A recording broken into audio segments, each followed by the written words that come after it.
Nous allons voir aujourd'hui la métaphore. La métaphore, c'est une figure de style qui procède par analogie. Elle est couramment employée dans beaucoup de textes.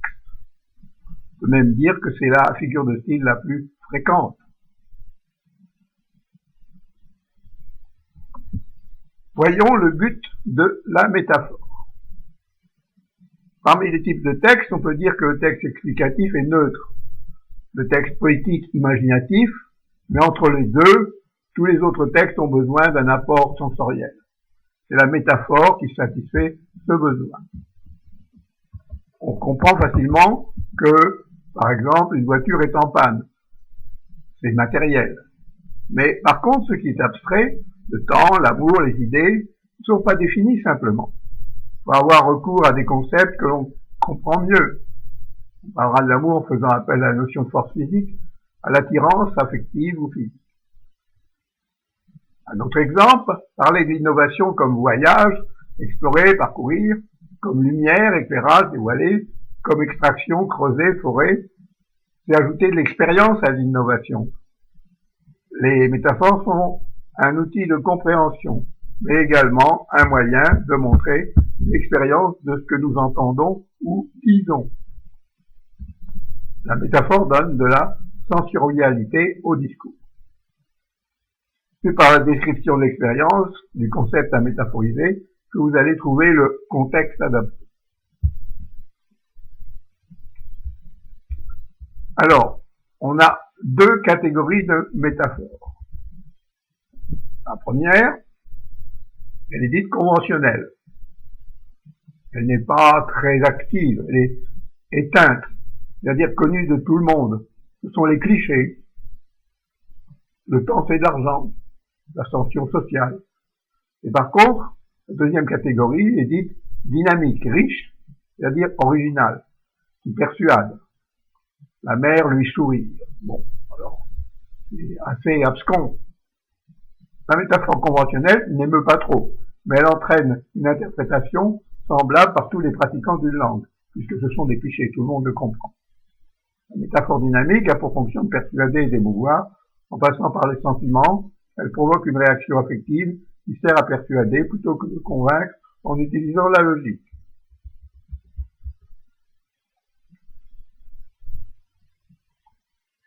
On a trois types principaux de métaphores. Voyons-les. Alors la première, c'est la métaphore avec présence du comparé. Alors, dans une analogie, il y a le comparé et le comparant. Dans la métaphore, le comparé et le comparant sont présents. Un référent, le comparant, est compris par sa confrontation à la nature d'un autre référent, le comparant, avec lequel il existe des rapports de ressemblance, d'identification, d'analogie. Il y a rapprochement de sens, équivalence construite autour, soit, par exemple, du verbe être ou similaire, la vie est un long fleuve tranquille, les yeux sont le miroir de l'âme. Ou bien, on peut partir d'un infinitif, partir, c'est mourir un peu. Et il y a aussi la préposition de qui sert à réunir deux noms, ou bien un nom et un adjectif. Une rivière, deux larmes. Là, on a le comparé et le comparant.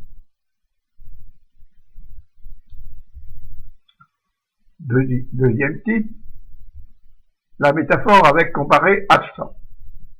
Alors là, ça devient un peu plus compliqué parce que il va falloir imaginer le comparé. Il va falloir le trouver. À la différence de la comparaison, ou de la métaphore avec présence du comparé, la métaphore avec absence de comparé est plus difficile, car elle gomme le comparé, qui est à deviner. Seul le comparant est présent. On peut citer ce premier vers du Cimetière marin, dans lequel Paul Valéry décrit la mer et les voiliers. Ce toit tranquille où marchent des colombes. La mer ressemble à un toit tranquille, les voiliers sont comme des colombes qui marchent sur la mer. La métaphore, avec absence du comparé, supprime la relation d'équivalence. Alors là, les sens du lecteur sont sollicités pour l'interprétation et doivent rechercher le comparé dans le contexte avoisinant, dans le texte avant ou le texte après. Et enfin, dernier type de métaphore, la métaphore filée. Alors là, on fait appel au fil de déroulement du texte dans le paragraphe. La métaphore filée est une métaphore qui est développée à travers une succession de termes appartenant au même champ lexical, c'est-à-dire au même groupe de mots, de sens, et reliés par la syntaxe et par le sens. Chacun des termes exprime un aspect particulier d'un tout représenté par la première métaphore de la série. Alors, dans ce texte de Sainte-Beuve,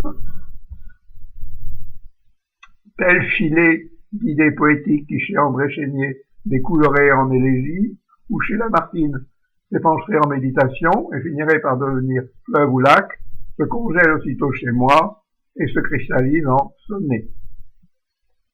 Alors le filet, c'est un filet d'eau, le filet d'idées poétiques découlerait, et ça découle, ça coule en élégie, ou c'est Lamartine s'épancher, se répartir, et finirait par devenir fleuve ou lac. On est bien dans l'eau toujours. Et même, après, ça se congèle aussitôt chez moi et se cristallise en glace dans un sonnet qui est une œuvre parfaitement cadrée. L'eau forme le champ lexical, l'idée poétique se transforme, se restreint, se dilate, se cristallise.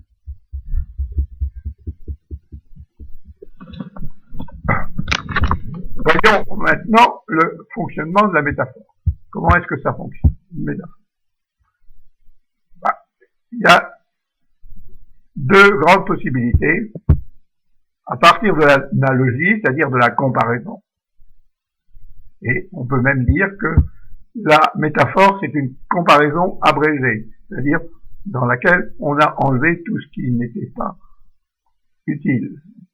Alors, si on prend Baudelaire, par exemple, les albatros semblables à des rois de l'azur, alors là, on est dans une comparaison.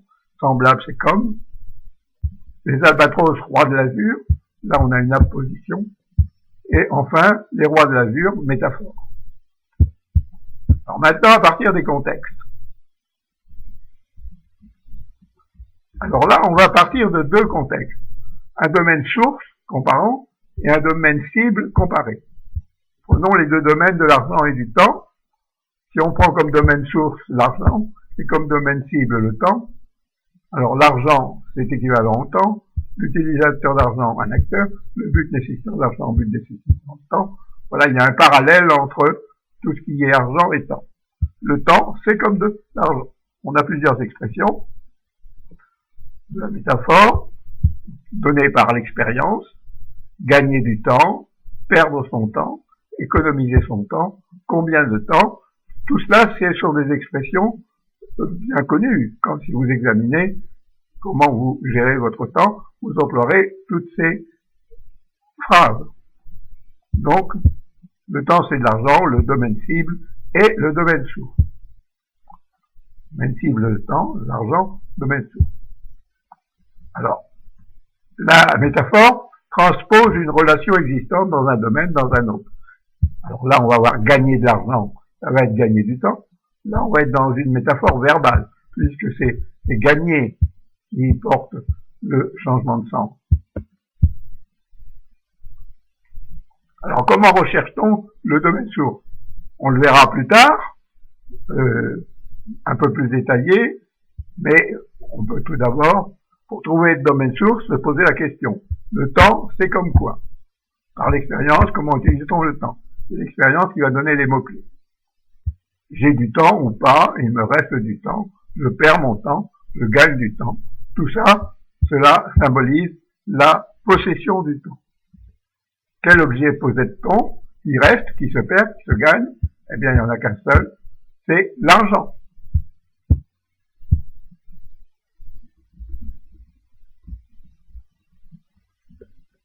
Alors, en regardant toutes les métaphores qui sont faites, on a un peu dégagé des types de domaines sources.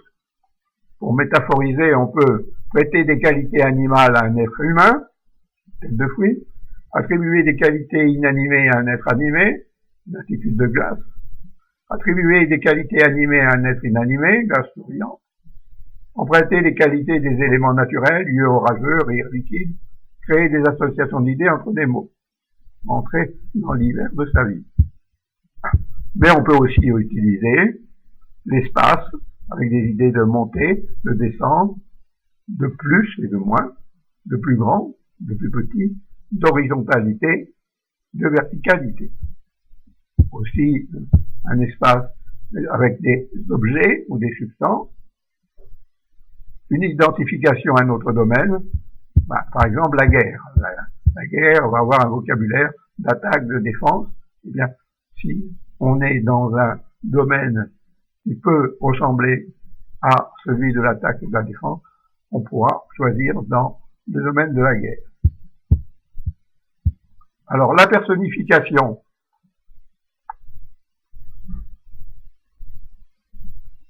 La mer brille, petit a, la mer, petit b, briller. Si on fait une fraction, a sur b, on a la mer briller. Alors, relation entre les domaines, on a a sur b égale à a' sur b'. Si on personnifie l'homme par la mer, on a la mer, petit a, avec a' l'homme. Alors à ce moment-là, il va manquer le quotient, la base, il va manquer b', et c'est la question, petit b briller, qu'est-ce qui fait briller l'homme? Ses yeux, bien oui, bon, encore mieux ses dents, son sourire. Alors on va avoir la mer brille, qui se transforme en la mer sourit. Ça donne la mer lui sourit. Sourire homme donne briller la mer. Vous avez vu comment on peut faire correspondre les deux fractions, les numérateurs et les dénominateurs ensemble.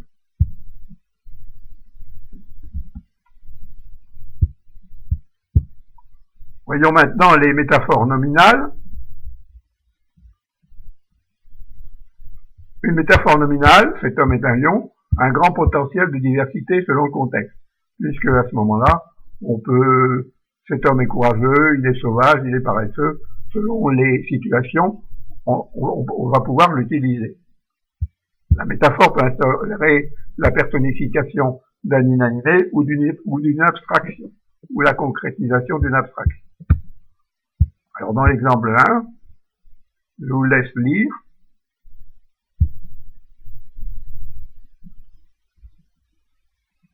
Dans l'exemple 2 de Voltaire, je vous laisse également lire.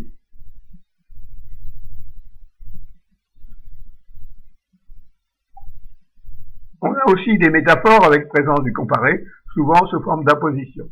Le papillon, fleur sans tige. Puis des métaphores avec absence de comparé, des substitutions. Cette faucille d'or dans le champ des étoiles. Avec le comparé dans un passage précédent, autre exemple, dans le passage précédent, on avait « je m'étends dans la grande herbe » et dans une phrase suivante, « perdu dans ce vert linceul ». L'herbe et le vert se transposent.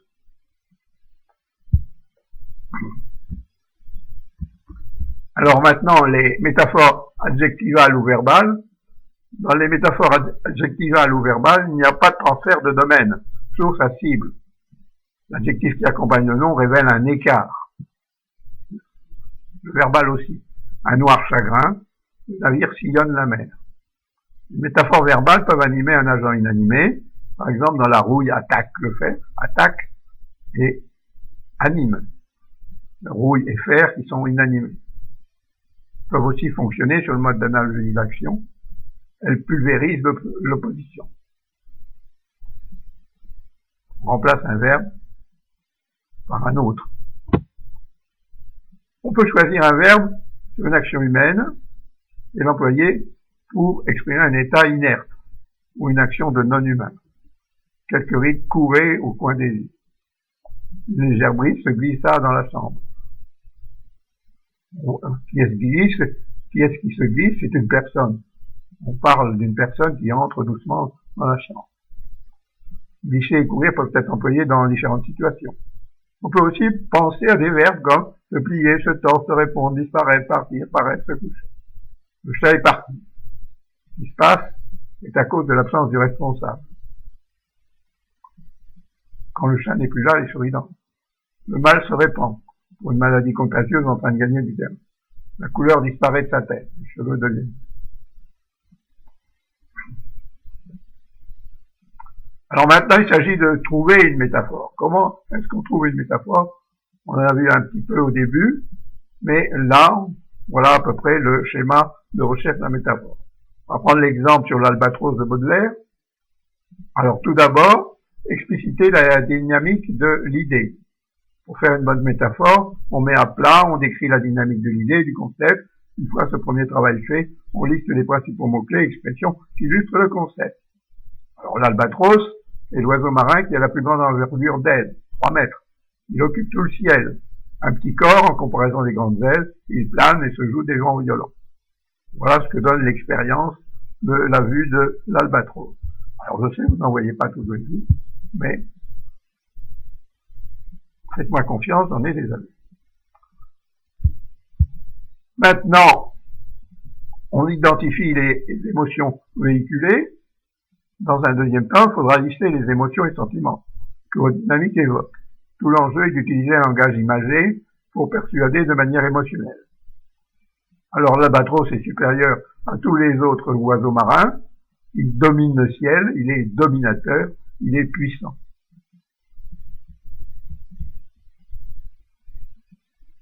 Alors, comment finir pour trouver la métaphore? On trouve des analogies, des comparaisons.